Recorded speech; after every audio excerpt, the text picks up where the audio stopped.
you ever procrastinate or completely avoid doing something that feels really hard? I'm sure that we all do. I know that I've wrestled with that and struggled with that on a daily basis. And I want to share with you 5 things that I've consistently done over my lifetime, ever since I was a kid, that have helped me to face in and to overcome hard things. Like this workout. I just finished a workout. I didn't feel like doing it. I wanted the results of the workout, but I didn't want to do the workout. And I had to apply these 5 things that I want to share with you that I really believe if you'll do them, they will change your life. You will find that hard things, although they're still hard, they get a little bit easier, and you actually find an incredible satisfaction in doing them. So you're catching me on the tail end of a 40-day fast. I just completed my first ever extended fast. I never dreamed that I would be able to do one.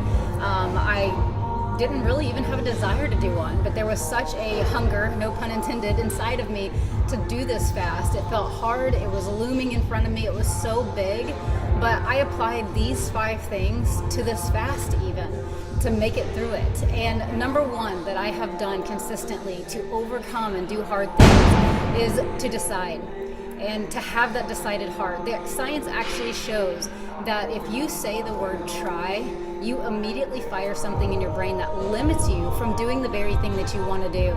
So don't say try, say do. Nike got it right when they say just do it. That is so true. We actually fire something in our brain. There is a pathway created when we say I'm going to do it versus I'm going to try it. If you say you're going to try it, just hang up your shoes now. You're not even going to be able to do it. So decide, have the decided heart, I'm doing it. So let's take this fast, for example. When I said I want to do this, I didn't just say I want to, I'm going to see if I can, I'm going to try. I said I'm going to do it. And I took action. That's number 2. Number 2, take action. That has consistently helped me to overcome and do hard things. So whatever it is that you're facing, I'll take this fast again for me. Taking action can sometimes feel so overwhelming because we think of the big goal, 40 days, or I need to lose 30 pounds, or I have a relationship that feels like it's falling apart, and there's so many things that I need to work on. I don't even know where to begin. You know what your goal is. My goal was 40 days. Maybe your goal is 30 pounds. Maybe your goal is a good, loving relationship with a kid or a spouse or a coworker. So you've got this goal, and Stephen Covey says begin with the end in mind. So that's smart. We have to begin with the end in mind. But then we have to go backwards and start. We have to take a step today, or we'll never get to that end goal. And if we take a step today thinking about day 40 or the 30th pound, or the relationship that we desire, we'll never take that first step because it feels so big. So I want you to set that goal, put the goal out in front of you, and then come back and just take a step. What do you have to do today? I had to go buy juice. I had to put a date on my calendar that I was going to start. You might have to decide, tomorrow I'm waking up and I am working out. I'm making the decision and I'm taking action. I'm putting it on my calendar and I'm setting my alarm. Whether it's in your business, it might feel so overwhelming, some of the goals that you have in your business. If you want to get here, you have to back up and go, what do I need to take action on today? The third thing that I've consistently done over time to do hard things that you can apply right now after make a decision, take action. Number 3 is stay present. Stay present. You have to show up for your life today, and you have to show up for your life tomorrow and the next day. So if I continue to think about how hard 40 days is going to be, I'm not going to stay present right now in this moment. So whenever I have feelings on day one I start something, whether it's I'm not going to complain anymore, or I am going to do X, Y, and Z in my business today, and I'm going to do it every day because I know those are things that I need to do to get to the goal or to the rank or to the dollar amount that I want. When I do that, let's say I'm in day 1 of this, it's going to be hard. It's going to feel awful because it's so different than what I did yesterday. It's going to feel overwhelming. I might feel sad. I might feel depressed. I might feel elated because I took a step, but maybe day 2 doesn't feel like that. And what our tendency is we project the feelings that we have today onto every single day of the journey ahead of us. So if I feel all those negative feelings today on day 1, it's easy for me to project that day 2 is gonna be the same, and day 3, and day 7, and day 21. And then I go, oh my goodness, I can't do this. I literally shut myself down. I paralyze myself and I stop. I totally quit. And I can tell you that's probably why some of you are quitting. That might be why you're not showing up, because you're not staying present. Stay present with what you're feeling today and deal with it today. And don't project it on tomorrow. Tomorrow may not be like that, because guess what? If you stay present with every single day of your journey, you're going to grow past those feelings. You're going to mature. You're going to get tools in your tool belt because of those feelings, because of that struggle, because of that wrestling that you face today. As you stayed present in your story, in your life, you're going to get tools in your tool belt that will help you on day 7 and day 21 and day 40. So important, stay present. Number 4, the fourth thing I've done ever since I was a girl and I haven't done this perfectly, and I don't know how I learned all this. I knew I wanted to overcome, and when hard things hit, these were the things that I did. The fourth thing I did was a mindset. It was a mindset of thriving versus surviving. Now, you've heard the cliche. I'm sure you've heard that all the time. Thrive, don't survive. It sounds really cute and really catchy, but how the heck do you do it? And first and foremost, it takes understanding that thriving is it's an internal state of being. It is not dictated by what's happening on the outside. So every single day that I am making a decision to still do this thing that I decided, I am taking action today. The action I need to take just today, not the action I'm going to need for day 40 or the 30th pound or whatever. And I'm staying present in my story. When I have the mindset of I'm going to thrive in this, even if it's hard. So when I'm doing my workout, and I just did a hard workout, when I'm doing my workout, I don't have a mindset of, oh my gosh, I'm dying. I'm gonna die. This is killing me. I can't do this. I can't breathe.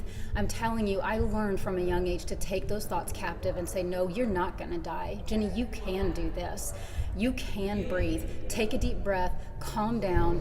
You can do it. Take a deep breath, exhale, and calm down. So in those moments when you feel that and you start getting bombarded with these thoughts of, I can't do it, I'm not gonna make it, it is up to you, that internal state of being. You have to begin to create this mindset of thriving. Even in it, when you give way to complaining or you give way to all that negativity, you are creating an environment of surviving. And eventually it will take you down. Eventually you will fail and you will quit. So it's so important. Number 4 is start to create that mindset of thriving versus surviving. And last but not least, number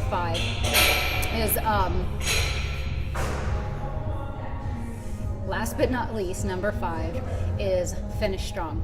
I'm sure you've heard the statement, it's not how you start, it's how you finish. I believe it's both. Both are important. But if you start a race and you're behind, you can always finish strong. You can overtake the person in front of you. If you started your business, so you're an entrepreneur, you start your business off on a rocky foot and you didn't know what you were doing and you're kind of fumbling your way through it, the growth process and all those errors and mistakes probably will help you to finish strong. And there's so much here. I love talking about finishing. It is one of my favorite things because so many people don't know how to finish well. But I want to give you one thing that has helped me to consistently do hard things and to finish well. And it's to stop talking yourself out of it. What do I mean by that? In the middle of whatever it is that you're doing, that hard thing that you're doing, for some of you, it might just be waking up and getting out of bed. There was a season of my life where the hardest thing in my life was putting 2 feet on the floor. I remember for almost 2 years after I lost my son passed away in his crib. I found him face down. He was not breathing. And authorities said SIDS, but I knew in my heart it wasn't. The bed was actually recalled 6 months later, so it confirmed. I knew he had suffocated, he'd rolled over, and all the things as a mom. I had moved him to his bed from a swing where he was sound asleep. And we were being loud in the house, and I remember thinking, gosh, he'd probably get a more quality sleep if I moved him to his bed. And in that 30-minute span from the swing to finishing his nap is when it happened. And you better believe as a mom, there was a million things that ran through my head of coulda, shoulda, woulda. Why did I do that? Why did I move him? But one of the things that I consistently had to do in that season after, when there was a struggle with depression, there was so much anger, there was all these feelings, was I had to put one foot in front of the other. The hardest thing in my life was getting out of bed. It was finishing strong for my family, for my kids, and for me. And I had to stop talking myself out of it. So for instance, for me, it might have been talking myself out of getting out of bed. It's not worth it. Nobody needs me. Just the day's going to be awful. I don't even want to face it. There was all these things. In a workout, it might be I set out to do 10 reps and I get to number 2, and guess what? Number 2 feels hard. It's tiring. I'm exhausted, and I go, well, maybe 5 sounds good. Maybe 8 sounds good. And I talk myself out of 10. But I don't let myself do that. That's because I want to finish strong. So obviously, I'm not talking about being unwise. There's times in our life where we have to listen to our body. We need to rest, and we set out to do one thing, and we have to give ourselves grace. We have to, of course, there's those times, there's those moments we need to be very attuned to that in our life. But overall, most people tend to err on the side of giving themselves lots of grace and not in a wrong way. Really, truly, we take that to an extent of making excuses for ourselves and talking ourselves out of the hard thing we set out to do because it's hard. So that is one thing I want to give you for finishing strong is don't allow yourself to talk yourself out of it. I did another video on making excuses for ourselves, and it's a really powerful lesson that I learned in my life. You can check that out. But these 5 things have consistently helped me overcome hard things. I hope that you can take these, that you can apply them. I'm going to go do some hard things right now, and we can do this. Let's do this together. Let's face our hard things today. Let's get after it. So something I really wanted to do at the beginning of this fast is they have this amazing rope in this gym that I'll show you in just a second. I wanted to climb it, and I don't know why, but I cannot do a rope climb. And my daughter can attest. She was my witness. I tried this thing about 4 weeks ago, maybe a week or so into this fast, and I've tried it before. But I literally could not get, I was holding on, and if I let go, I knew I did not have the strength to go up. I don't know if you ever tried a rope, but I don't know if it's strength, if it's all strength, if it's skill, or if it's just a mixture of both, but for whatever reason it wasn't clicking and I couldn't get it. So I wanted to try it. So I'm going to go try this rope and show you that you can overcome hard things. I don't know what's going to happen. I don't know if I'm going to make it to the top. I don't know if I'll make it halfway.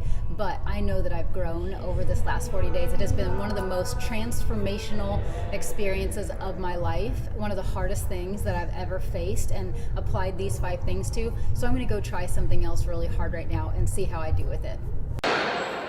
Okay, so we're going to go do something hard. I'm going to try that there rope, and my daughter can attest that 4 weeks ago I couldn't even get one hand over the other, right? Yeah. It was pretty bad. So we're going to see how far we've come, and we're going to take some action. I've made the decision, and we're going for it. Can't make fun of it.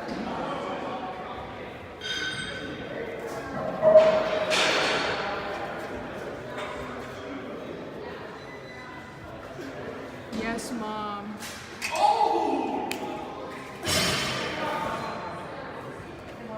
Okay. All right, so next time the goal will be no legs and a little more graceful landing. So that's what we'll be working on.